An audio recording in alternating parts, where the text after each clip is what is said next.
Hello guys, welcome back to Mallu ghost hunter. Mallu ghost ഹണ്ടറിൻ്റെ ഏറ്റവും പുതിയൊരു എപ്പിസോഡിലേക്ക് എല്ലാവർക്കും സ്വാഗതം. നിങ്ങൾ ഇതുവരെ ഈ ചാനൽ സബ്സ്ക്രൈബ് ചെയ്തിട്ടില്ലെങ്കിൽ തീർച്ചയായും ഇപ്പോൾ തന്നെ ഈ ചാനൽ സബ്സ്ക്രൈബ് ചെയ്ത് വയ്ക്കുക. റിയൽ ലൈഫിൽ ഒരു ഫാമിലിക്കുണ്ടായ ഒരു ഭയാനകമായ അനുഭവമാണ് ഞാനിവിടെ ഇന്ന് നിങ്ങളോട് പങ്കുവയ്ക്കുന്നത്. അതുകൊണ്ട് തന്നെ ഈ വീഡിയോ ആദ്യം തൊട്ട് അവസാനം വരെ സ്കിപ്പ് ചെയ്ത് കാണാൻ ശ്രമിക്കുക. നമ്മുടെ ചാനലിൻ്റെ സബ്സ്ക്രൈബറും സ്ഥിരം പ്രേക്ഷകനുമായ ഒരു സുഹൃത്ത് പങ്കുവച്ച അനുഭവമാണ് ഞാനിവിടെ പറയുന്നത്. അദ്ദേഹത്തിൻ്റെ പേരോ മറ്റ് വിവരങ്ങളോ ഞാനിവിടെ പറയുന്നില്ല. ഇത്തരം അനുഭവം നിങ്ങൾക്കും ഞാനുമായി ഷെയർ ചെയ്യാൻ ആഗ്രഹിക്കുന്നുവെങ്കിൽ താഴെ കാണുന്ന എൻ്റെ ഇൻസ്റ്റാ ID വഴി നിങ്ങൾക്ക് എനിക്കൊരു ടെക്സ്റ്റ് മെസ്സേജായോ വോയിസ് മെസ്സേജായോ ആ അനുഭവം പങ്കുവയ്ക്കാവുന്നതാണ്.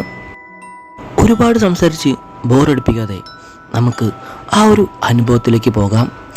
ഈ ഒരു അനുഭവം നടക്കുന്നത് പാലക്കാട് ജില്ലയിലെ ഒരു ഉൾഗ്രാമത്തിലാണ്. അതും 2018 വർഷത്തിലാണ് ഈ ഒരു സംഭവം നടന്നത്. ഈ ഒരു സുഹൃത്തിനെ നമുക്ക് കണ്ണൻ എന്ന് വിളിക്കാം. കണ്ണൻ്റെ വീടിരിക്കുന്നത് ഒരു ഉൾഗ്രാമത്തിലാണ്. മാത്രമല്ല ഒരു മലയടിവാരത്തിൻ്റെ താഴെയാണ് ഇവരുടെ വീട്. കണ്ണൻ്റെ വീട്ടിൽ അച്ഛനും അമ്മയും മാത്രമേ ഉള്ളൂ. കൃഷിയാണ് ഇവരുടെ ജീവിതമാർഗം തന്നെ. വീട്ടിൽ കന്നുകാലി വളർത്തുന്നുണ്ട്. വീടിനോട് ചേർന്ന് തന്നെയാണ് പശുത്തൊഴുത്തും. കണ്ണനാണെങ്കിൽ ആ ഒരു സമയത്ത് +2 പഠിക്കുന്ന സമയമായിരുന്നു. ഒരു ദിവസം സ്കൂൾ കഴിഞ്ഞ് കണ്ണൻ വീട്ടിൽ വരുമ്പോഴാണ് വീട്ടുമുറ്റത്ത് ഒരുപാട് ആളുകൾ കൂടി നിൽക്കുന്നത് അവൻ കാണുന്നത്. അതെന്താണെന്നറിയാൻ വേണ്ടി അവൻ അങ്ങോട്ട് ചെന്നപ്പോഴാണ് പശുത്തൊഴുത്തിലായി ഒരു പശു ചത്തു കിടക്കുന്നു.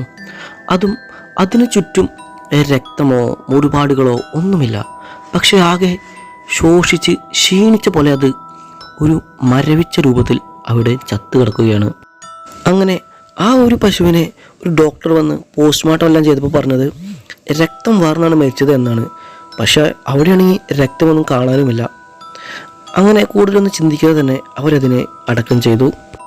ഈ ഒരു സംഭവം നടന്ന് കുറച്ച് നാളുകൾക്ക് ശേഷം രാത്രിയിൽ ഇവരെല്ലാം ഉറങ്ങാൻ കിടക്കുമ്പോൾ പശുത്തൊഴുത്തിൽ നിന്നും വല്ലാതെ മൃഗങ്ങളെല്ലാം അങ്ങോട്ടും ഇങ്ങോട്ടും ഓടുന്നതായി ഇവർക്ക് ശബ്ദം കേട്ടു. വീട്ടിലെ വെളിച്ചമെല്ലാം ഇട്ട് അവർ പുറത്തു നിന്ന് നോക്കിയപ്പോൾ ഒന്നും തന്നെ കാണാനില്ല. ഇനി വല്ല പാമ്പോ മറ്റോ ഉണ്ട് എന്ന് നോക്കാൻ ടോർച്ച് അടിച്ചൊക്കെ നോക്കി. ഒന്നും തന്നെ അവിടെയില്ല. അങ്ങനെ അവരെല്ലാവരും വീണ്ടും മുറിയിൽ പോയി കിടന്ന് കുറച്ച് സമയത്തിന് ശേഷം പശുത്തൊഴുത്തിൽ നിന്നും വീണ്ടും പശുക്കളുടെ ഒരു വല്ലാത്ത അലർച്ച കേട്ടു. തൊഴുത്തിലെ ലൈറ്റ് ഇടാതെ തന്നെ കണ്ണൻ്റെ അച്ഛൻ പതിയെ അവർ കയ്യിലുണ്ടായിരുന്ന ഒരു ടോർച്ചും എടുത്ത് പിന്നിലൂടെ ചെന്ന് നോക്കുമ്പോഴാണ് അച്ഛൻ ഒരു കാര്യം കണ്ടത്. അതായത് പശുത്തൊഴുത്തിന് വെളിയിലായി ഒരു ഇരുണ്ട രൂപം നിൽക്കുന്നു. കണ്ടാൽ മനുഷ്യനെ പോലെയുണ്ട്. പക്ഷെ ആ ഒരു രൂപം ഇരുട്ടത്ത് വല്ലാതെ പ്രകാശിക്കുന്നുണ്ടായിരുന്നു. മാത്രമല്ല അതിന് ചിറകുകളുള്ള പോലെയും അദ്ദേഹത്തിന് തോന്നി. പെട്ടെന്ന് തന്നെ തൻ്റെ കയ്യിലുണ്ടായിരുന്ന ടോർച്ചെടുത്ത് ആ രൂപത്തിന് നേരെ അടിച്ചു. അപ്പോഴാണ് അതിൻ്റെ ചോര കണ്ണുകളും നെറ്റിക്ക് മുകളിലായി ചെറിയൊരു കൊമ്പ് പോലെ അദ്ദേഹം കണ്ടത്. നീളത്തിൽ 2 വെളുത്ത പല്ലുകളും വ്യക്തമായി തന്നെ കാണാമായിരുന്നു. ആ ടോർച്ച് അടിച്ച ആ ഒരു നിമിഷം തന്നെ കണ്ണൻ്റെ അച്ഛനെ നോക്കിയൊന്ന് തുറിച്ചിട്ട് ആ രൂപം പറന്നുപോയി. എന്തോ വലുതായി പറന്നു പോകുന്ന ഒരു ശബ്ദം കേട്ട് കണ്ണനും കണ്ണൻ്റെ അമ്മയും തന്നെ പിന്നാലെ ഓടിയെത്തി. അപ്പോഴേക്കും അച്ഛൻ അവിടെ ആകെ വേർത്ത് കുളിച്ച് നിൽക്കുമായിരുന്നു. ആ ഒരു കണ്ട രൂപത്തെക്കുറിച്ചെല്ലാം അച്ഛൻ അവരോട് പറഞ്ഞു. ഇതെല്ലാം കേട്ടപ്പോൾ അവർക്കും ഭയമായി.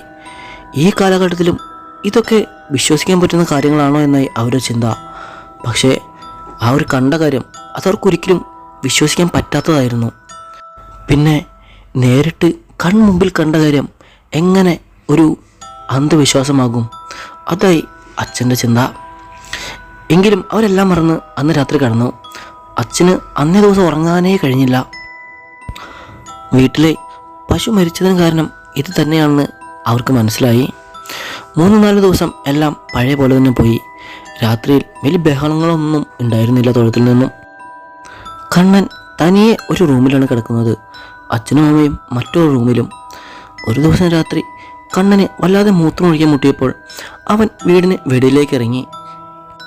വെറുതെ ഒന്ന് തൊഴുത്തിൻ്റെ ഭാഗത്തേക്ക് കണ്ണോടിച്ചപ്പോഴാണ് അവിടെ ഒരു കറുത്ത രൂപം അവൻ കണ്ടത്.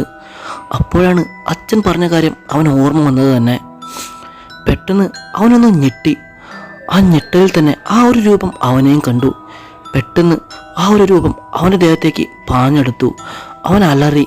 ആ ഒരു ശബ്ദം കേട്ട് അച്ഛനും അമ്മയും ചാടി എണീറ്റ് വീട്ടിലെ എല്ലാ ലൈറ്റുകളും ഓണാക്കി. വീടിന് ചുറ്റും ലൈറ്റുകളെല്ലാം തെളിഞ്ഞപ്പോൾ തന്നെ ആ ഒരു രൂപം ചിറകടിച്ച് ആകാശത്തേക്ക് പറന്നു. അച്ഛൻ പറഞ്ഞ പോലെ തന്നെ അതിൻ്റെ കണ്ണുകളും കൊമ്പും പല്ലുമെല്ലാം അവൻ കണ്ടു. കാണാൻ തന്നെ വല്ലാത്തൊരു വികൃതമായ രൂപം. ഇതെല്ലാം കണ്ട് പേടിച്ച് ഒരാഴ്ച പനി പിടിച്ച് വീട്ടിൽ തന്നെ കണ്ണൻ കിടന്നു. ഈയൊരു സംഭവം ഉണ്ടായി രണ്ടാമത്തെ ദിവസം തന്നെ അച്ഛൻ തൃശ്ശൂരുള്ള കൊടുങ്ങല്ലൂർ അമ്പലത്തിൽ പോയി അവിടുത്തെ പൂജാരിയെ കണ്ട് ഈ കാര്യങ്ങളെല്ലാം പറഞ്ഞു. അങ്ങനെ ആ അമ്പലത്തിൽ നിന്നും പൂജിച്ച 6 തകിടുകൾ അദ്ദേഹത്തിന് കിട്ടി. അതിൽ 4 വീടിൻ്റെ 4 മൂലയിലും, ഒരെണ്ണം വീടിനകത്തും, ഒരെണ്ണം വീട്ടിലേക്ക് വരുന്ന വഴിയിലുമായി കുഴിച്ചിടാൻ പറഞ്ഞു. ഇതെല്ലാം ചെയ്തതിനു ശേഷം വീട്ടിൽ ഇതുവരെ കുഴപ്പങ്ങളൊന്നും ഉണ്ടായിരുന്നില്ല. ഇതുപോലൊരു രൂപത്തെ മരത്തിന് മുകളിലായും ആകാശത്തിലൂടെയും രാത്രി പറന്നു പോകുന്നതായി പലരും കണ്ടതായെല്ലാം മുന്നിൽ പറഞ്ഞിരുന്നു. പക്ഷെ ആരും അതൊന്നും വിശ്വസിച്ചിരുന്നില്ല. ഇപ്പോഴും ഈ ഒരു കാലഘട്ടത്തിലും ഇങ്ങനെയെല്ലാം സംഭവിക്കുന്നുണ്ട് എന്ന് അറിയുമ്പോൾ തന്നെ ഉള്ളിൽ വല്ലാത്തൊരു ഭയം നിങ്ങൾക്ക് തോന്നുന്നില്ലേ? ഈ ഒരു വീഡിയോയുടെ അഭിപ്രായങ്ങളെല്ലാം കമൻറ്റ് ബോക്സിൽ രേഖപ്പെടുത്താൻ മറക്കരുത്. വീഡിയോ ഇഷ്ടപ്പെട്ടാൽ സബ്സ്ക്രൈബ് ചെയ്യാനും ഷെയർ ചെയ്യാനും ആരും മറക്കരുത്. അപ്പോൾ അടുത്തൊരു വീഡിയോയുമായി നമുക്ക് വീണ്ടും കാണാം.